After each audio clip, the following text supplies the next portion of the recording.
Welcome to KRR kitchen. இன்றைக்கி நம்ம கிச்சனில் முட்டைக்கோஸ் வச்சு இன்றைக்கி நல்ல ஒரு சுவையான முட்டைக்கோஸ் மஞ்சூரியன் எப்படி செய்கிறது தான் பார்க்க போகிறோம். டேஸ்ட்டு ரொம்பவே அருமையாக இருக்குங்க.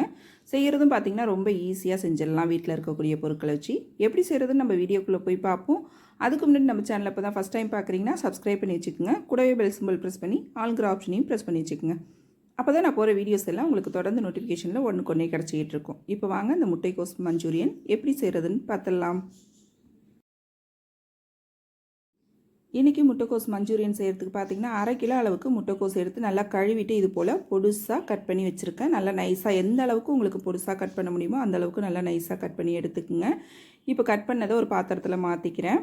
மாற்றினதுக்கு அப்புறம் பார்த்திங்கன்னா இதில் நம்ம மசாலா தூள்லாம் சேர்த்துக்குவோம். 1/2 டீஸ்பூன் அளவுக்கு காஷ்மீரி சில்லி பவுடர் சேர்த்துருக்கேன். 1/2 டீஸ்பூன் அளவுக்கு தனி மிளகாத்தூள் சேர்த்துருக்கேன். 1 டீஸ்பூன் அளவுக்கு மல்லித்தூள் சேர்த்துருக்கேன். 1/2 டீஸ்பூன் அளவுக்கு கரம் மசாலா சேர்த்துக்குங்க.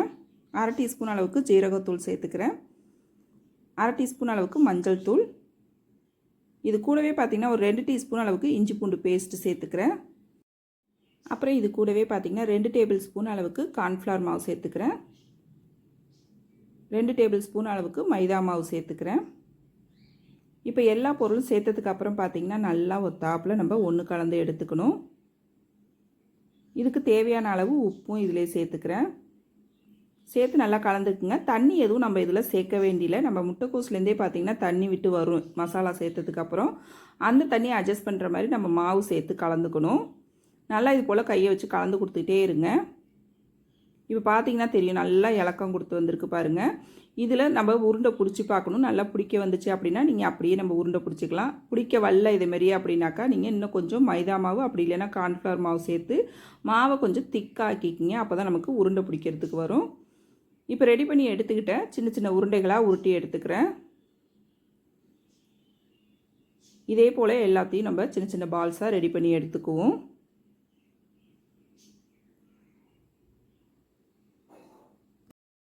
இப்போ எல்லா பால்ஸும் ரெடி பண்ணி எடுத்துக்கிட்டேன். இப்போ இதை நம்ம வந்து நல்லா சூடான எண்ணெயில் பொரிச்சு எடுத்துக்கணும். எண்ணெய் பார்த்திங்கன்னா நல்லா காஞ்சிருக்கணும், நல்லா சூடாக இருக்கணும்.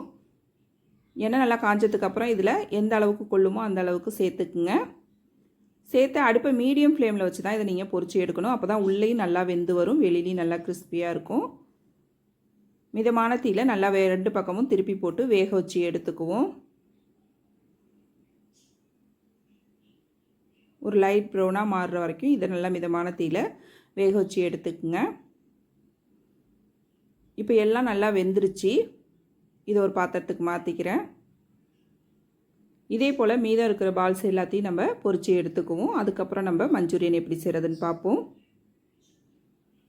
நீங்கள் அதிகமான தீயில் வச்சு பொரிச்சிங்க அப்படின்னாக்கா உங்களுக்கு வெளியில் நல்லா வெந்துடும், உள்ளே சரியாக வேகாது. அப்போ வந்து நமக்கு டேஸ்ட் அந்த அளவுக்கு நல்லா இருக்காது. அதனால் மிதமான தீயில் வச்சு நல்லா கிறிஸ்பியாக வர வரைக்கும் இதை பொரிச்சு எடுத்துக்குங்க. இப்போ பால்ஸ் எல்லாம் நமக்கு ரெடியாக இருக்குது. இப்போ மஞ்சூரியன் செய்கிறதுக்கு பார்த்திங்கன்னா எண்ணெயெல்லாம் எடுத்துகிட்டு அதில் ஒரு 2 டேபிள் ஸ்பூன் அளவுக்கு எண்ணெய் வச்சுருக்கேன். அதில் ஒரு 10 பூண்டு பல் பொடுசாக கட் பண்ணது சேர்த்துக்கிறேன். இது கூடவே பார்த்திங்கன்னா ஒரு பெரிய வெங்காயம் நல்லா பொடுசாக கட் பண்ணதை சேர்த்துக்கிறேன். சேர்த்து இது பார்த்திங்கன்னா கண்ணாடி பக்குவத்துக்கு வதங்கினா போதும், ரொம்பலாம் வதங்கணும்னு அவசியம் இல்லை. இது 2 செகண்டுக்கு வதக்கி விட்டுக்குவோம். அதுக்கப்புறம் இதுக்கு தேவையான சாஸெல்லாம் நம்ம ஒன்று ஒன்றா சேர்த்துக்கலாம். நல்லா ஒரு 2 செகண்ட் வதங்கினதுக்கு அப்புறம் தான் நம்ம சேர்த்துக்கணும்.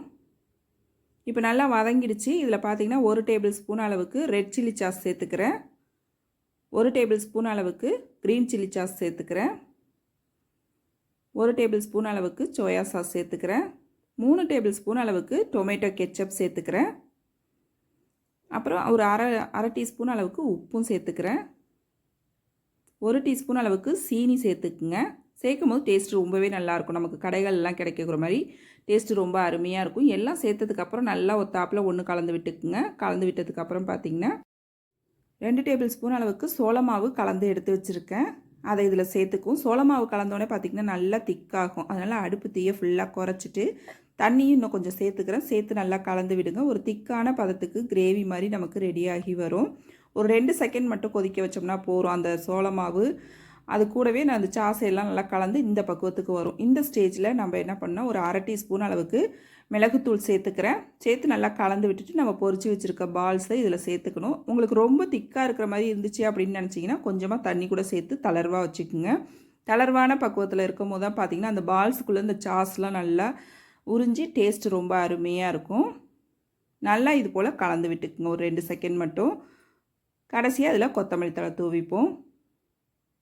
உங்கள்கிட்ட வெங்காயத்தாள் இருந்துச்சு அப்படின்னாக்கா அது கூட சேர்த்துக்கலாம். அதுவுமே இன்னும் டேஸ்ட் நல்லா ஃப்ளேவர் கொடுக்கும். இப்போ நல்லா கலந்து எடுத்துக்கிறேன். இந்த பக்குவத்துக்கு வச்சுக்கோங்க. ஆறுனுச்சுன்னா கொஞ்சம் திக்காகும். அதனால் நீங்கள் இந்த தளர்வான பக்குவத்திலே இறக்கிட்டீங்க அப்படின்னாக்கா சரியாக இருக்கும். இது வந்து நல்லா ஃப்ரைட் ரைஸு, நூடுல்ஸ் இது கூடலாம் வச்சு சாப்பிட ரொம்ப அருமையாக இருக்கும். வெறுமனேவும் நம்ம சாப்பிட்லாம். டேஸ்ட்டு ரொம்ப அருமையாக இருக்குங்க. செய்கிறதும் பார்த்திங்கன்னா ரொம்ப ஈஸி. வீட்டில் முட்டைக்கோஸ் இருந்ததுன்னா கண்டிப்பாக இந்த ரெசிபியை ட்ரை பண்ணி பாருங்கள். ட்ரை பண்ணி பார்த்துட்டு எப்படி இருக்குன்னு எனக்கு கமெண்ட் பண்ணுங்கள்.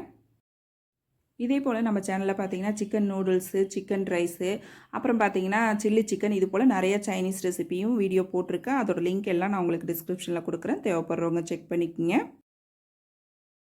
இந்த முட்டைக்கோஸ் மஞ்சூரியன் ரெசிபியும் ட்ரை பண்ணி பார்த்துட்டு எப்படி இருக்குன்னு எனக்கு கமெண்ட் பண்ணுங்கள். என்னோட இந்த ரெசிபி பிடிச்சிருந்ததுன்னா லைக் பண்ணுங்கள், ஷேர் பண்ணுங்கள்.